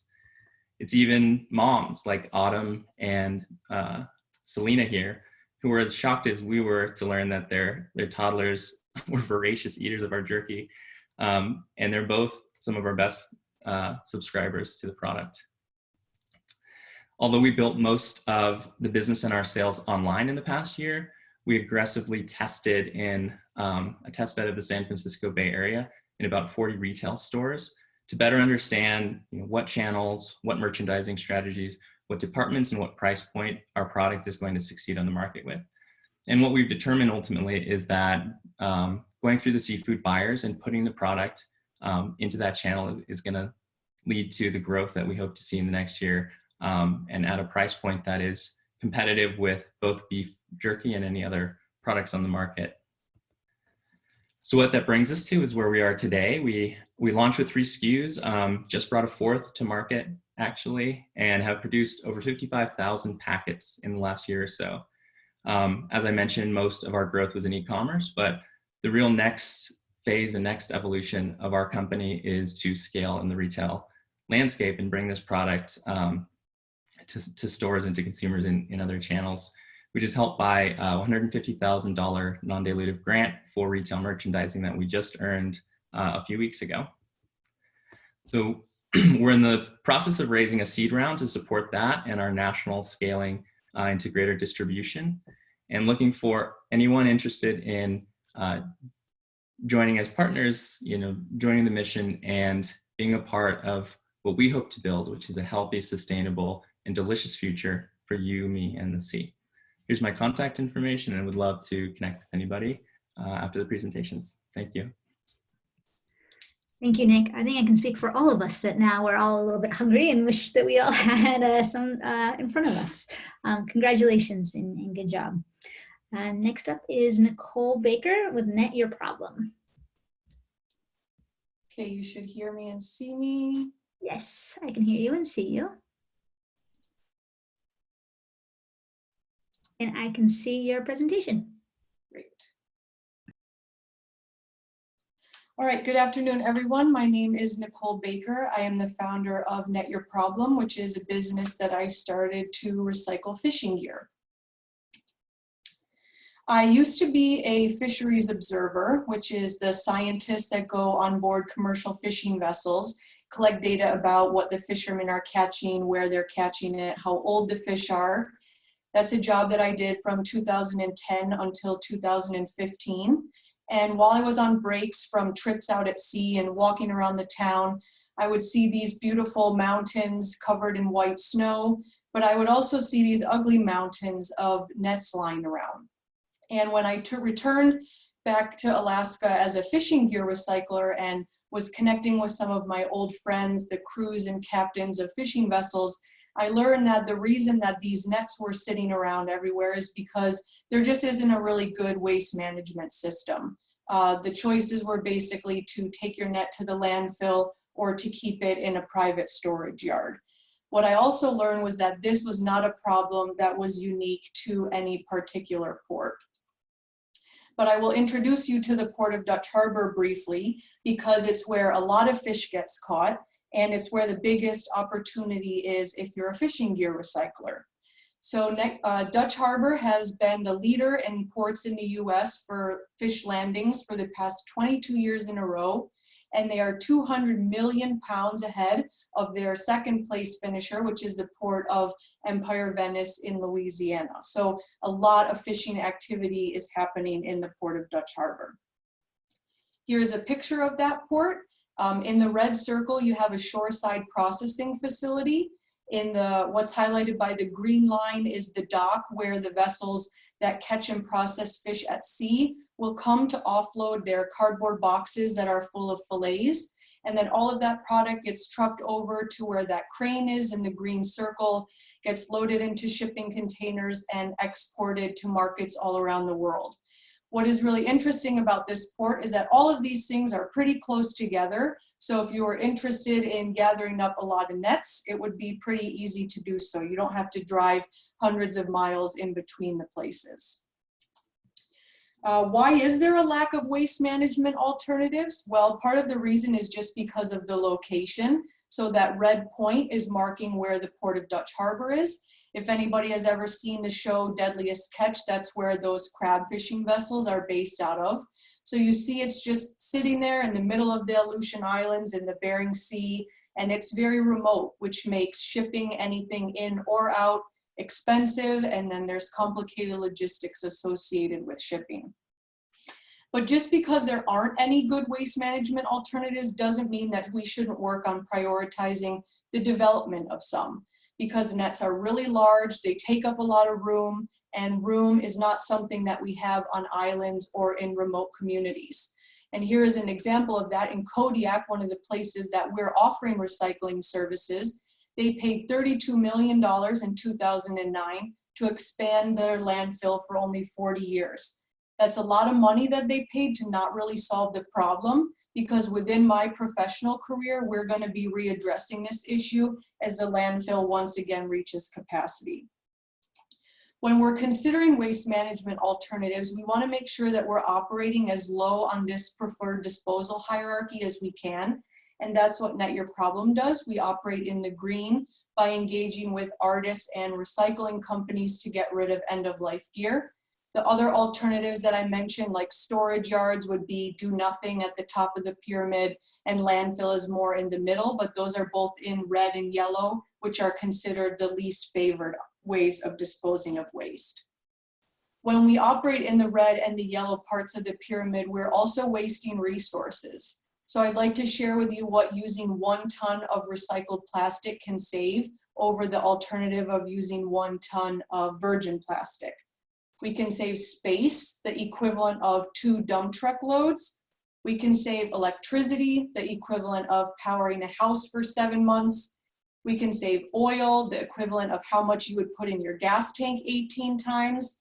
And we can also save carbon emissions. We can save the same as if we were to fly round trip from Seattle to JFK. But let's say we were interested in operating at the bottom of the pyramid. There are barriers to doing so. For an individual fisherman, they might not have enough net material to make the shipping cost effective. They might not know who the recyclers are. The logistics of exporting waste can be complicated and require a lot of paperwork. But most importantly, there's just a lack of responsible options in most fishing ports. For a brand that would be interested in making something out of recycled plastic, probably they're not clear on where to source it from. Not a lot of manufacturers are visiting fishing ports like Dutch Harbor and Kodiak, and they're going to have the same issues of logistics of exporting waste, which is where Net Your Problem comes in. We engage with the fishing industry to provide a disposal service for end-of-life nets. We work with the fishermen to collect the material from them in an easy and cost-effective way. In some cases, recycling is actually cheaper than taking it to the landfill. So we organize the logistics of loading and shipping the nets that then get sent to recycling companies who produce those pellets. Then brands can use those pellets to make a wide variety of recreational and commercial products, such as the kayaks and sunglasses you see there, but also trash cans, 3D printer filament, carpets, and other things. Net Your Problem's business model operates as a two-sided business. We have a sustainable business model where plastic management is our value proposition. A sustainable business model, that means we're providing a service for the environment, we're still capturing revenue, and we do that in 3 different ways. Fishermen pay us to get rid of their material in this way because they believe it's the right thing to do. We then sell the nets to the recycling companies that turn it into the pellets. And then what we're working on now through the lessons that we've learned in this accelerator program about value proposition and competitive advantage and digital marketing, all of those words I didn't know 4 months ago, is about building partnerships with the sustainable brands that we would help get that material into their supply chain so they can make great products and tell a great story. To evaluate the demand for our solutions model, we need to evaluate both sides of the market, from the fishing vessel side and the plastic market side. On the left-hand side here, I have a graph of the number of fishing vessels that are around the world. So right now there's 80,200 vessels in North America. That is our primary market because we're the only ones operating in this space in North America. We have 12 of those 80,000 as our customers right now. So we have a long way to go. But more importantly, the North American market is only 3% of the world's fishing fleet. So this really is a global opportunity. When we look at the plastic side of the market, 91% of the plastic that is produced is not recycled. So that means there's 719 billion pounds available to be recycled. And some of the estimates that we've put together is that fishing gear is about 46 billion of that. So there really is a lot of plastic material that's available to be recycled. By addressing both of these markets, what have we been able to accomplish so far in the past 3 years? We've recycled 880,000 pounds of fishing gear. I mentioned we have 12 customers. We've also been working with 2 tribal governments. We have sustained operations in 4 ports in Alaska. We have 1 sustainable brand customer. We brought in $115,000 in revenue in 2019, and we have a goal of $225,000 for this year. These are the bits of the global pie that we've taken so far. So you see the 4 ports in Alaska, and we're working on developing projects in Maine with the lobster fishery there, the Florida Keys, the tuna fleet in American Samoa, and then also in Indonesia. But in this accelerator program, one of the other lessons I've learned is you need to have multiple lines of revenue, which I'm representing here by different colored lobster lines. So the orange one is the potential revenue that we could get from engaging with government research programs that do surveys with nets. The red one is potential revenue that we could make from selling branded lines of products. I'd love to see a net with or a knife with net your problem on it on every fisherman's belt. The teal one is the revenue that we could get for hosting links on our website to sell products that are made out of recycled fishing gear plastic. This is important because driving demand for these products ultimately drives demand for our services. And then in the top right, in that light blue, we've been working with municipalities to divert material from their landfills. And who is the amazing team that's working on all of this? On the left-hand side, you have myself and Sarah. So I've built the right partnerships in the commercial fishing industry, and Sarah's been for the last decade building partnerships in the natural resource and conservation world. On the top right, you have JB, who lives and works in American Samoa and has access to those tuna fleets I mentioned. And on the bottom right, you have Hattie, who lives in Maine and comes from a lobster fishing family. So to finish off, I'd just like to present you all with an opportunity to engage with us on creating a circular economy for fishing gear. We need to work with the global maritime industry, logistics partners, communication organizations, and sustainable brands. So if you see yourself in one of those blank circles, I encourage you to get in touch with us afterwards. Thank you very much for your time, everyone. Cool, great job. So inspiring of how you're taking waste and being able to repurpose it and finding new solutions for it. So thank you so much for all the great work that you're doing. Next up, we have One Tank with Kevin Reynolds. Great, thank you, Elizabeth. And thank you so much for the opportunity to be in the Maritime Accelerator program. It's really getting the job done. Thank you, Joshua Berger, Port of Seattle. It's our pleasure here to present One Tank Ballast Water Management System It's engineered right here in Washington State, and it's being built here in Washington State. First, I share a little story that I have for us. Once a year, my kids and I will paddle a canoe to work and school. We'll put in right in Salmon Bay. We'll look around, we'll see the fish, we'll see the birds, we'll enjoy the natural environment. And we'll paddle the canoe right up into the Ballard Locks. That's one of the wonderful things about our community is this connection of enjoying recreation, enjoying the natural environment, and witnessing all the commerce, watching tugs, watching barges come in and out of the lock system as we talk to the folks at the Army Corps of Engineers that keep the trade moving in our system here. We then exit the locks, we paddle down a little bit further, and we look over to the right, and we'll see Fisherman Terminal. We'll see that there's there's seiners, catchers, processors, fishermen getting ready to get crabs and fish, putting food on the table, products that we're able to export, part of the fabric of our culture here. So what I think makes Seattle, Washington State, Pacific Northwest so fantastic is this web of connections of people enjoying nature, participating in trade and commerce, the fishing that happens. But what if something invades our system here? What if a green crab gets introduced as an aquatic invasive species and outcompetes the Dungeness crab? Are we going to be catching green crab and putting them to market, or are some of these fishing vessels going to be out of work? What if zebra mussels come in as an aquatic invasive species and get on the Ballard Locks? What sort of maintenance and repair will have to happen? What's the reliability of our trading system and our economy? What if we get an outbreak of a virus or a pathogen, something like cholera comes in?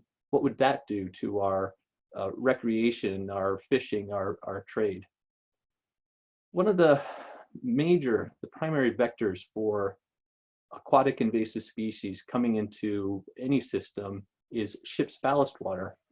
A vessel could be loading in California, could be loading in Shanghai, and when it's doing those cargo operations, it takes on raw seawater as ballast to maintain stability. And with that raw seawater comes everything in the water, all the plants, the animals, any pathogens. The vessel then will transit to whatever cargo loading port. For example, in Port Angeles, it might be taking on logs, Cherry Point, oil, Smith Cove, grain. And as it takes on that cargo, that water just gets pumped right back out again, introducing non-native species to the local waters, and they could take hold. Hey, Kevin, just wanted to let you know that we can't see your slides. So if you do actually want to share some of the slides with us, we'd be happy to, because I know you do have the one tank prototype that we'd love to see.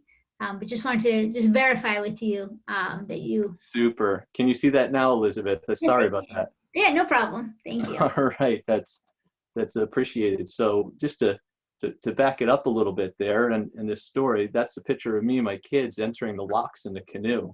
Such a wonderful adventure we have. And then here we go looking through at Fisherman's Terminal. And that's that green crab I was talking about that is a potential invasive species that could outcompete the Dungeness crab. Finally, we then can look at the locks. What would it look like if it was covered with zebra mussels? And there's a diagram of ballast water and how it's necessary for ships that are taking ballast water in and discharging as well. So the states, they have recognized this problem. They've realized that it's a $1.4 trillion impact on the economy worldwide, aquatic invasive species. So the states regulated it, US Coast Guard and EPA, they regulated as well. Class societies have come out with rules, and quite importantly, 81 countries are signatory to the International Ballast Water Management Convention. Quite simply, if you're a boat or a ship and you're transiting the ocean, and you're moving ballast water, you're not allowed to discharge it unless it's been managed. So the world has responded. It's a $29 billion market focused on big ocean-going carriers refitting about 45,000 existing ships. These are big, powerful plants. That filter that's right behind Ed Garrahy there it's enormous. It weighs about 2 tons of weight. It's designed to filter down to 40 microns and process up to 10 million gallons in 12 hours. This is big, complicated equipment. As Gloston last year, we were able to complete the development and approval of a sister technology to One Tank, the in-tank ballast treatment system that's now being installed on ships worldwide. Ships are being laser scanned, surveyed, systems engineered, training programs, safety programs. At every step over the last 2 decades, Gloston has been there. We've learned an incredible amount. One is that mariners are very resourceful, but crew sizes are getting smaller and regulation burdens are getting higher. Any sort of system you put on board, particularly environmental remediation equipment, has to be simple and it has to be something that folks can understand. Second, shipyards are also highly capable, but they've never been busier. You must keep logistics supply chains. You must keep instructions very simple and straightforward. Otherwise, your 20-day shipyard period can turn into 14 days. Perhaps the most important lesson that we've learned is that these big ships are not the only market. There are 3 niche markets that are completely unhelped right now by existing technologies. On the top left, we see a tractor tug. That tug carries ballast water. If it goes to Mexico or Canada, it cannot discharge unmanaged ballast water. The top right is a fishing vessel out of Portugal that has 1 ballast tank on it. You cannot fit the giant treatment plant that would be suitable for a bulk carrier or a tanker on board that fishing vessel. It's just too big and too complicated. So these workboats or these small vessels, yachts, they can't fit that big equipment. They're unserved by the market. On the bottom right, we're looking at the stern section of a tank vessel. While a tanker has many ballast tanks of great quantity, they also have one tiny tank called the aft peak tank in the stern. And that tank does not need a treatment system that's designed for treating 1 million gallons of ballast water. It needs a treatment system that can be very simple and just treat that one tank there. And there's thousands of these tank vessels, and this aft peak tank is almost all but ignored. On the bottom left, we see one of our crew members going aboard a ship that came into port and it had non-compliant ballast water on it. So these are vessels. This is another market we're calling the emergency and contingency market. It's these vessels that are coming into port with non-compliant water and they're not allowed to do their ballasting operations because they can't discharge water that hasn't been managed. So these 3 market segments, about 12,000 vessels, the equipment sales needed to service this market is about $500 million to $1 billion. Gloston is proud to take one tank ballast water treatment system to market. For those small vessels, it's small enough to fit. It's about a 2 foot by 2 foot footprint, about 4 square feet.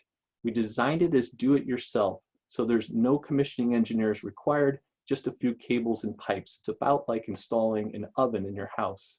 It takes a 15 amp breaker. The supply chain is simple.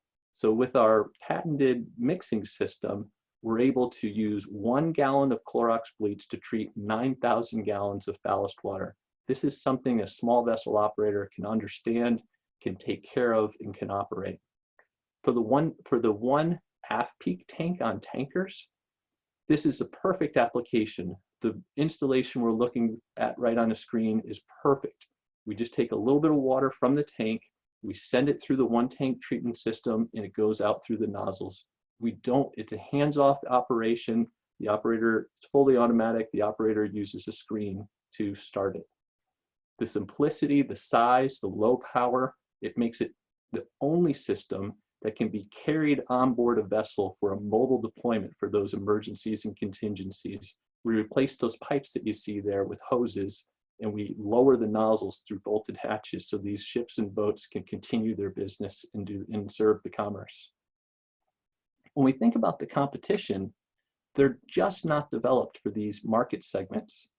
The smallest footprint that we know about is a 4 foot by 4 foot, 16 square feet. That's not going to fit on a yacht or a tugboat or a fishing boat that requires this treatment. All of those systems have complex 40 micron automatic backflushing filters that pre-treats the water before it comes in a disinfection chamber. These filters are known to plug, they can get overwhelmed, and they take a lot of maintenance. One tank with an in-tank treatment approach does not require any filters. The competitive systems, they either use a UV reactor that has a powerful electrical bulb with lenses that need to be cleaned, or they use electrolytic systems that create explosive gases. Neither of those are the case with one tank. So treatment's a new regulatory requirements, and a lot of operators are struggling to afford it.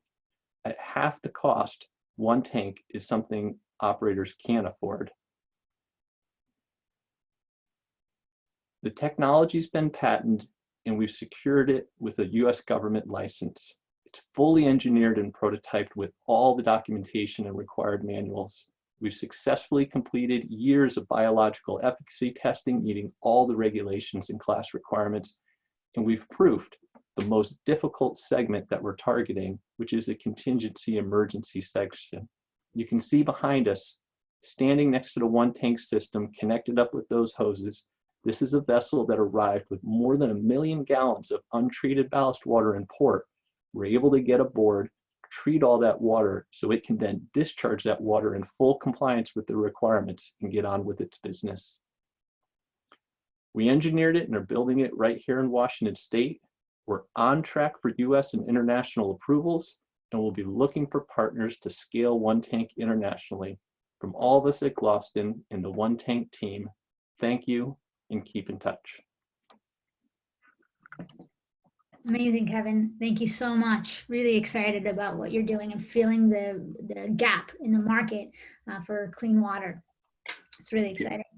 Next up, we have Alexander Oki from Pure Watercraft. Thank you. I'm going to adjust my screen here. Thanks so much, Elizabeth. Hope you guys can all hear me. Yeah, we can hear you, see you, and see the presentation. Fabulous. Okay. So thanks, as Elizabeth says, my name is Alexander Oki. I'm the Director of Finance and Business Development at Pure Watercraft. Let's see if I can get my, there we go. So we're a 28-person startup founded and headquartered right here in Seattle on the shores of Lake Union. We design high-performance electric boats and propulsion systems. This venture began almost 9 years ago with a simple question. If you took the best propulsion technologies available and started with a blank sheet, couldn't you develop a better boat? If electric car makers could create a 100-mile-per-hour electric vehicle, why couldn't we bring the same performance to our waterways? And so Pure Watercraft was born, united by a mission to build a new era of accessible, affordable, and environmentally friendly boating for everyone. Considering this is a maritime accelerator, I'm guessing most of you have spent some time around boats. That necessarily means you each have some kind of annoying boating story. That time when a faulty spark plug ruined what should have been a fun afternoon afloat, or when the roar of a passing wakeboard boat disturbed a tranquil morning of fishing. Recreational boating has plenty of areas for improvement. Gas-powered boats are expensive and irritating to own, refuel, and maintain. Moreover, they're frequently overlooked as major sources of carcinogenic polluting emissions, emitting roughly the same amount of non-CO2 emissions as about 125 cars. We can do so much better than this. So here's our solution, the next evolution in boating. We've developed an electric outboard powertrain, which we can sell as integrated electric boats or as replacement outboards to repower existing hulls. Here's a photo from a pro bass tournament last month on Lake Havasu down in Arizona, which illustrates a typical integrated boat application. You can see one of our prototype propulsion systems, a 50 horsepower equivalent electric outboard, propelling an off-the-shelf aluminum fishing hull. Thanks to the Pure Outboard, the pro angler at the helm there, a guy named Troy Lindner, did not have to spend $500 on gasoline during this week-long fishing excursion. He didn't leave an oil slick or cloud of emissions behind him. He didn't spook the fish he was trying to catch or have to yell to his fishing partner to communicate, even as they sustained cruising speeds of over 22 miles per hour. The Pure Outboard provided ample range for Troy's typical tournament practice and competition days, which average about 8 hours per day out on the water. By recharging overnight using a standard household outlet in his Airbnb's garage, his batteries were full and ready to go the next morning. This is the better way. How have we been able to accomplish this? Aligning on the right strategy is as important as identifying a problem worth solving. A few key decisions have been instrumental in forming the foundation of our winning value proposition. First of all, we design outboard motors because they're high leverage. A single design can serve myriad hull types. Starting with this versus an inboard or stern drive allows us to be efficient with our capital allocation. We insist on performance because it's more challenging and sets us apart from the competition. We design all of our key IP in-house because even though it's expensive up front, it'll make us the unit cost and performance leader over the long term. And we sell direct to the consumer, so we can constantly hone and improve our products. We have an opportunity to disrupt the global market for outboard motorboats and engines. Here again, we've been tactical in how we approached our product to maximize our chance of success. As a hardware manufacturer, we know that success hinges on achieving scale of about 4,000 units per year. So we have to enter a segment where there's enough room to grow. So we zeroed in on the 10 to 50 horsepower range because it's the heart of the global market, representing about 11 billion in annual sales out of the $120 billion global boating industry, with no competitors today with a viable solution who can compete on cost or performance. The base of the pyramid, systems below 10 horsepower, are indefensible commodities, and attempts at over 50 horsepower don't yet meet consumer performance or cost expectations. So we're right there in the Goldilocks zone. Let's take a closer look at how our strategy plays out in our product. This is the Pure Outboard, an integrated outboard motor, battery pack, charger, and speed controller that replace up to a 50 horsepower gas outboard. To offer a high-performing maritime propulsion system, we have to be the most efficient at converting stored energy in a lithium-ion cell into propulsive thrust, and do this using as little weight as possible. If we include too much cast aluminum or battery cells, then a boater won't be able to get up on plane. So some highlights. We designed our own electric motor because we couldn't find one off the shelf with the right power, diameter, and cost. Our motor lets us use a much larger, highly efficient propeller, which confers a 30% efficiency advantage. We designed our own housings, motor controller, and battery management system to reduce weight and cost and improve efficiency. We use one fastener where others use two. The result is an electric powertrain at weight parity with the gas outboard replaces, and a powertrain that confers 69% efficiency versus only 8% efficiency from gas outboard systems. Turning to our power source, we realized early on that designing our own battery pack would be just as important as the outboard. It doesn't matter how efficient your propeller is if your battery adds so much weight that your boat just plows through the water. Thanks to the expertise of our fabulous engineering team, we designed a battery pack that offers the highest energy density in EVs among packs with active thermal management. And that's an important qualifier here, because this active thermal management is the key to safe, long-lived use of a battery. Lithium-ion batteries, it turns out, operate optimally in the same temperature range where humans are comfortable. Though unlike humans, if cells get too hot, they can explode, an event which can be catastrophic in a very energy-dense battery like ours. So we use two proprietary systems to regulate battery temperatures at all times when our packs are operational. Another key benefit of investing in our own battery pack is it unlocks myriad future opportunities. The capacity of our packs will only increase over time due to improvements in cell technology. So the same pack architecture may someday be used for higher horsepower products. And I'm guessing you can all think of some other weight-sensitive recreation or mobility applications that might benefit from safe, energy-dense battery packs. How does the Pure Outboard stack up against other solutions?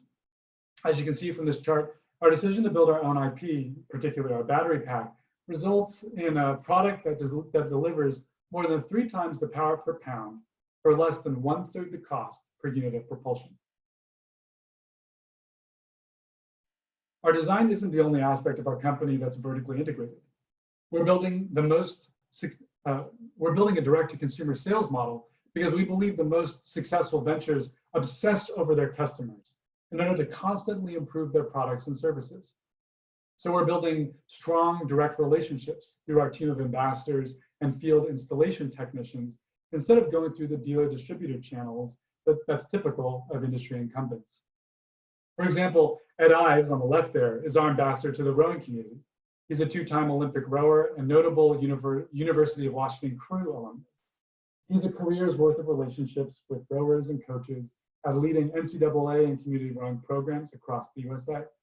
And you've already met Troy on the right, a pro bass angler and fishing TV series host who spreads his enthusiasm for electric propulsion to his 16,000 Instagram followers. We've been thoughtful in our early pre-sales efforts to find boaters within these 3 broad segments who are experiencing particularly acute pain from the boating status quo and who are aligned on our mission. Some of these early adopters, like the University of Washington's nationally renowned rowing program, are participating in our beta program, which began late last year and will continue through the summer. Data from this program will help with design improvements ahead of our commercial launch later this year. We've assembled a phenomenal team under the leadership of founder and CEO Andy Rebele, who can trace his love of fishing, rowing, and entrepreneurship back to his childhood. Other team highlights range from an engineer who used to design motor and system controls for Formula E race cars, to an early electric bicycle enthusiast, to a couple former commercial divers who can fix pretty much anything underwater or afloat. So if you're inspired by what we're building, here are a few ways that we might work together. First of all, accredited investors may wish to reach out if you want to learn more about our Series A investment round. Secondly, if you or a friend are interested in participating in our beta program or reserving a clean, quiet electric boat or powertrain, please consider placing a fully refundable $500 deposit on our website, www.purewatercraft.com. It's worth pointing out that Washington State residents do not pay sales tax on our electric powertrains or the new hulls on which they're installed. And finally, we'd love if you'd help spread the word about Pure Watercraft to your network. Thank you so much for your attention, and thank you to Maritime Blue, the Port of Seattle, and WeWork for the opportunity to participate in this inaugural cohort. Thank you so much, Alexander. I cannot wait for our summer and go out on the boats. We'll definitely have to reconvene. Hopefully we can all be together, enjoying the waterfront as a team, as a cohort again. So thank you so much. Grant, you're up next. Grant Brown with SPBES. Thank you, Elizabeth. Yeah. And thank you to everybody for joining us today. So I can see you, I can hear you, and then I can see your slides. Great. Okay, So my name is Grant Brown, and I represent Sterling Plan B Energy Solutions. SPBES provides high-power lithium-ion batteries that are used to hybridize and electrify heavy industrial equipment. Specifically, our batteries power commercial vessels and port machinery. The commercial maritime industry is essential to our economy. Maritime shipping employs tens of thousands of people and is responsible for 90% of the goods delivered in the world. But the technology driving it has not really changed in about 100 years. It uses diesel fuel for almost all of its operations, both on the water and on shore. Fuel costs are the single largest non-fixed expenditure for most maritime companies. Downtime from maintenance, air and noise pollution are all considered to be a cost of doing business. Pressure from the public and regulators is forcing the industry to find alternatives to diesel fuel. So how can the shipping industry modernize and use technology to overcome these problems? The answer is battery propulsion for ships and port equipment. Electrification and hybridization using batteries is here and now technology that reduces exposure to fuel price volatility, lowers operational costs, and provides rapid return on investment. In many cases, a battery system pays for itself in under 3 years and provides savings for 10 years or longer.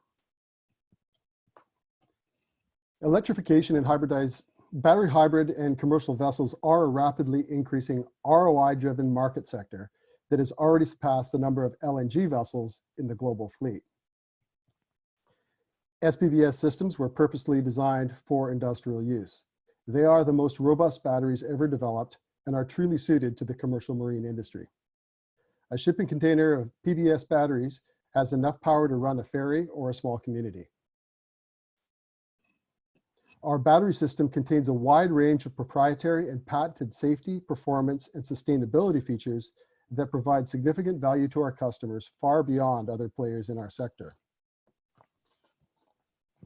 The engine room of a commercial vessel is an extreme environment, and a battery must be strong in order to survive there. The biggest problem with most lithium batteries is called thermal runaway, and that is the uncontrolled chain reaction fire that causes an internal meltdown and potential explosion. SPVS has several patented safety features that work to prevent thermal runaway.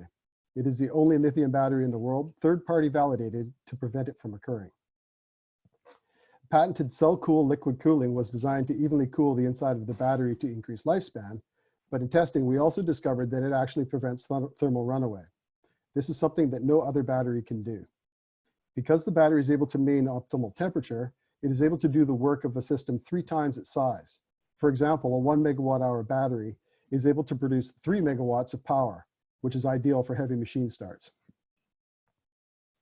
Patented e-vent is a safety feature that allows the battery to vent flammable gases to the exterior of a vessel in the event of a mechanical failure, thus preventing explosion risk. SPVS cell swap allows a battery to be rebuilt at the end of life, reducing replacement cost by half and reducing electronic waste and recycling costs. Similar to the main engines on a vessel, an SPVS battery is able to be rebuilt during standard maintenance intervals. SPVS is the only battery company currently offering core rebuilding or replacement. SPVS has an experienced management team. We have worked together in this industry for 10 years, and we all have decades more of experience in energy, technology, and related fields. We are mariners building batteries for mariners. Our experienced sales and engineering team has decades of experience in shipbuilding, marine engineering, power generation, and technical sales. Our service crew is the best in their class. Their efforts provide a significant margin contribution. SPVS has a robust network of sales and service representatives around the world. Our sales team manages a distributor network comprising 30 representatives with 3 distributor partners.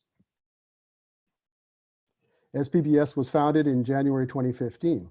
Between 2015 and 2018, we achieved $19.5 million in revenue. In that time, we completed dozens of maritime projects totaling over 22 megawatt hours that are in operation today.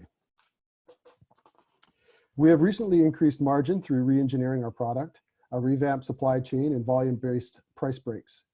We have developed a new contract manufacturing model that transfers cost of production to a well-financed, experienced manufacturing organization that is located in close proximity to our largest markets. We are able to set up manufacturing in virtually any location worldwide that meets basic electronic production standards.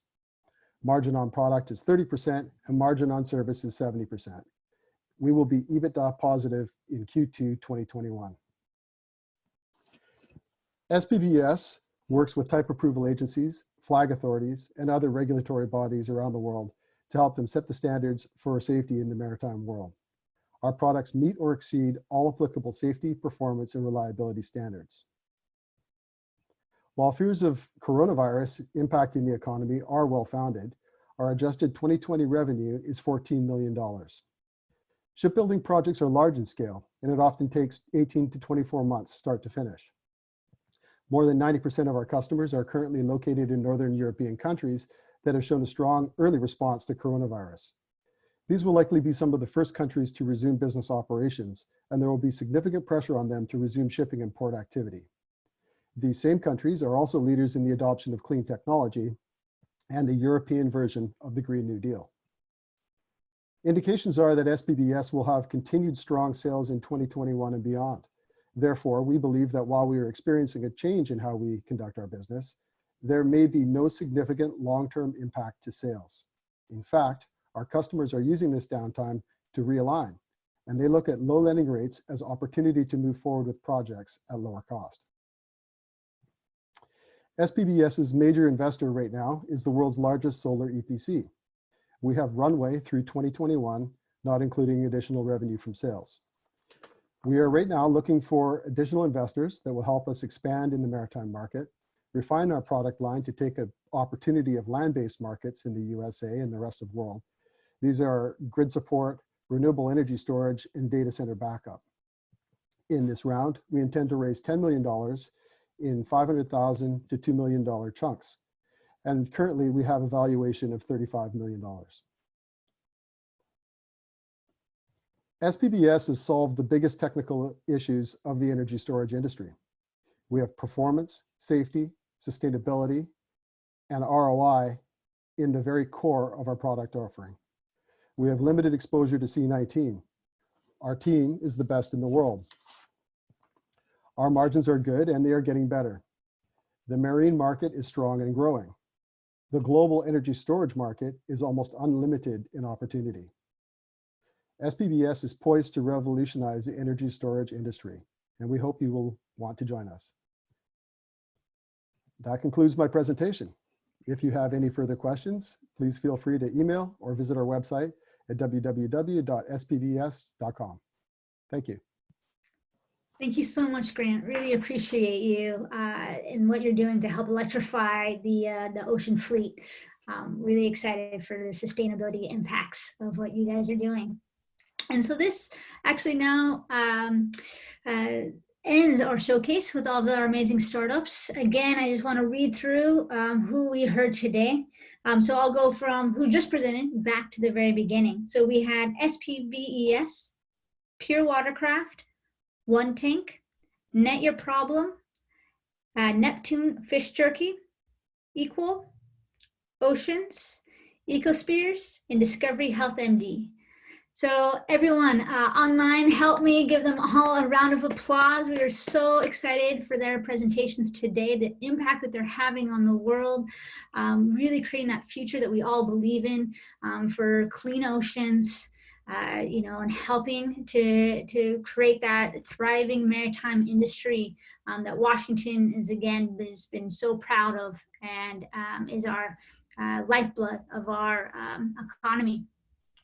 Again, I also just want to thank Port Commissioner Fred Fellman, Maritime Blue Executive Director Joshua Berger for this opportunity. The partnership with Port of Seattle and Maritime Blue has just been excellent. I love the private-public coalition to make sure that we can put founders at the forefront of what we're doing and helping us to create the world that we all envision. To save our orcas, to save our salmon, to save just our oceans. So again, thank you. I am so proud of all of our founders today. Please stay in touch. Please contact all of our founders. We will be following up with everyone who has RSVP'd and signed up on this cast with the websites of our startups, as well as a contact email address for them, as well as contact information for WeWork Labs, for Port of Seattle and Maritime Blue. So if you're interested in partnering, investing, or potentially even being part of the cohort next year, assuming you know, everything moves forward, we would love to have you connect in with us and engage. So with that, we'll sign off. Thank you, everybody. Congratulations, and thank you, and be safe.